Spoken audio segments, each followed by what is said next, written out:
Bonjour à toutes et à tous, Xavier Fenot, Interactive Trading. On se retrouve ensemble pour une nouvelle vidéo. Quelle est la différence entre un analyste et un trader? Alors, il y en a plusieurs, effectivement.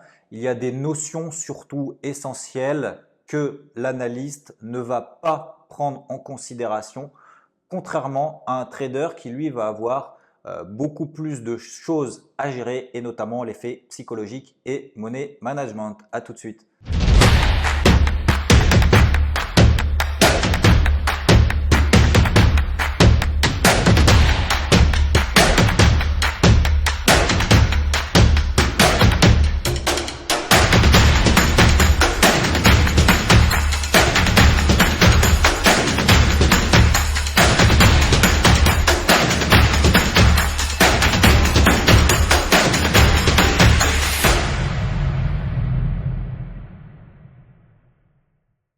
Alors, un analyste va bien évidemment étudier les marchés, c'est-à-dire étudier les tendances, savoir dans quelle tendance est-ce qu'on est, quelles sont les probabilités finalement, par exemple sur un marché haussier qui poursuivent cette progression ou tout simplement vous proposer des zones de résistance, des zones de support ou des zones d'intervention.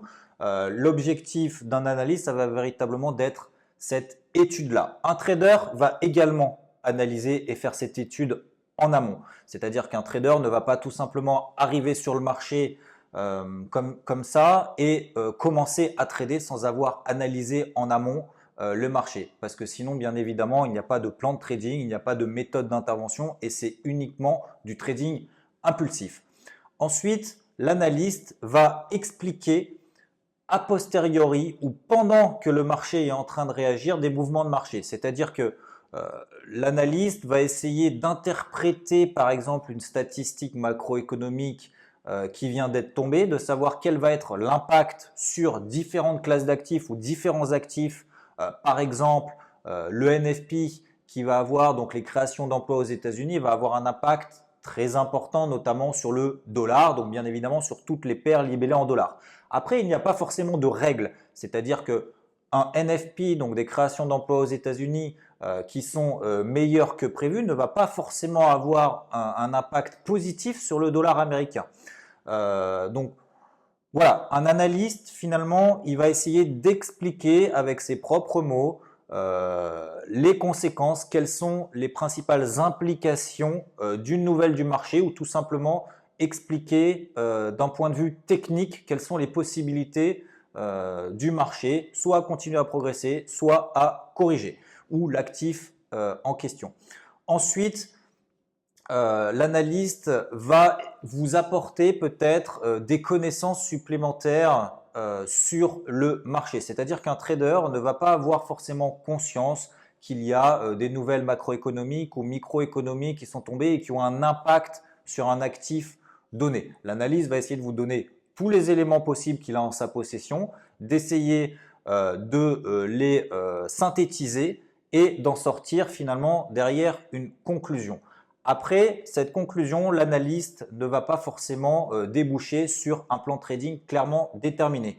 C'est-à-dire que le trader, lui, effectivement, n'a pas forcément besoin d'avoir toutes les connaissances sur le fonctionnement d'un marché, que ce soit les news macroéconomiques, microéconomiques. Si c'est un trader, par exemple, qui utilise l'analyse technique pour ses prises de position, ne va pas forcément étudier tous les tenants et aboutissants de toutes les nouvelles qui peuvent déclencher des mouvements sur l'actif dont il est en train de trader, tout simplement parce que les cours interprètent, les cours retransmettent finalement un petit peu toute cette actualité. Donc si vous faites de l'analyse technique et uniquement de l'analyse technique, il n'y a pas forcément besoin de savoir qu'est-ce qu'il est en train de se passer d'un point de vue politique, par exemple, sur une zone géographique, à un moment donné, puisque les cours finalement vont réagir en fonction de cela et vous allez très bien pouvoir l'analyser et l'anticiper notamment au travers de l'analyse technique. Après, la grande différence bien évidemment entre l'analyste et le trader, c'est que le trader doit prendre une décision. C'est-à-dire qu'une fois qu'il a fait finalement tout le travail ou une grande partie du travail de l'analyste, le trader va devoir prendre une décision. Il y a 3 décisions possibles. Est-ce que j'achète? Est-ce que je vends? ou est-ce que je ne fais rien? Donc ça va être véritablement important dans la prise de position à un instant T de savoir quelle position je vais prendre. Est-ce qu'elle sera haussière? Est-ce qu'elle sera baissière? Ou tout simplement, est-ce que je n'en sais rien? Ou est-ce que je n'ai pas d'opportunité sur le marché? Et du coup, je vais rester à l'écart. Donc, il y a cette première implication et cette très grosse différence. Il y a bien évidemment une autre différence, c'est tout ce qui est money management. C'est-à-dire qu'il ne suffit pas de savoir s'il faut prendre une position sur tel ou tel actif à un instant T. Il faut également gérer son exposition. Donc, c'est-à-dire quelle taille de position je prends en fonction de mon portefeuille à un instant T. Quelle position est-ce que j'ai déjà en portefeuille? Est-ce que la position que je vais prendre sur un actif dans lequel j'ai analysé qu'il y a une opportunité, est-ce que finalement le fait de ne pas avoir déjà d'autres positions, est-ce qu'il ne va pas y avoir une corrélation entre la position que je vais prendre et les positions que j'ai déjà ouvertes? Est-ce que ça ne va pas finalement augmenter une exposition que j'ai déjà? Je vous donne un exemple.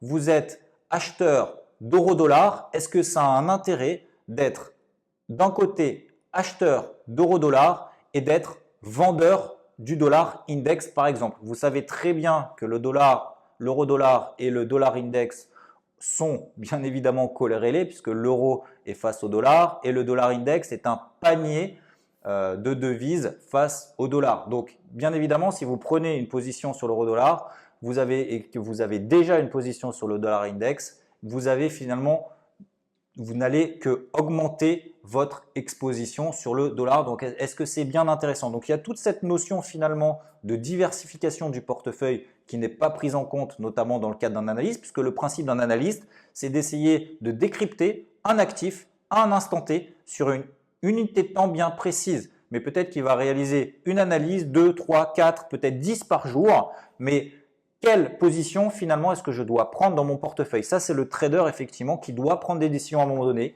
qui doit trier sur plusieurs opportunités peut-être qui vont se dérouler, de se dire, eh bien celle-ci, je ne vais pas la prendre parce que je suis déjà exposé. Donc, il y a toute cette notion effectivement de gestion de l'exposition, de money management et bien évidemment la notion psychologique. Alors, l'analyste va essayer de déterminer des objectifs en fonction de tel scénario, mais il y a entre le moment où vous analysez un actif, au moment où vous prenez la position, il y a également jusqu'à la clôture de la position, il y a toute cette notion psychologique, c'est-à-dire qu'à un moment donné, vous allez être confronté à cette psychologique, à savoir est-ce qu'il faut couper la position avant l'objectif, est-ce qu'il faut couper la position avant le stop, quand est-ce que je réajuste mon stop de protection et finalement, cette notion psychologique, j'estime notamment dans la partie trader qu'elle est véritablement majoritaire, c'est-à-dire qu'à un certain moment donné, vous allez avoir votre expérience qui va grandir au fil du temps que vous allez trader sur les marchés. Et à un moment donné, vous allez voir que la psychologie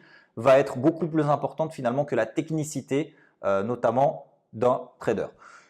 J'espère que cette vidéo vous a plu, vous a permis un petit peu de comprendre les différences entre analyste et trader. Il y a bien évidemment toujours des complémentarités entre les deux, mais le trader aura plus de notions notamment psychologiques, de stratégie de trading, de money management et de diversification. L'analyste, lui, va peut-être avoir plus de connaissances et plus d'expertise sur toutes les implications possibles, notamment sur une classe d'actifs en particulier. Mais vous voyez qu'il y a quand même des différences très très importantes entre les deux. N'hésitez pas à liker cette vidéo et à la partager. Mettez également vos commentaires pour si vous avez bien compris la distinction entre l'analyse qui va peut-être vous dire a posteriori ce qu'il fallait faire sur le marché ou tout simplement qui ne va pas vous donner d'opinion ou de conviction sur le marché et cette notion de trader qui lui va prendre le risque de prendre la position, de la gérer et ensuite jusqu'à la clôture de la position. Et je vous mets en lien dans la description de cette vidéo la conférence de Rodolphe Stéphan qui dure à peu près 1 heure et qui va vous permettre d'être véritablement immergé dans la peau d'un trader et de voir justement quels sont les différents éléments à prendre en considération, notamment en termes de trading. Je vous retrouve en fin de semaine pour le débriefing hebdomadaire comme chaque semaine sur Interactive Trading.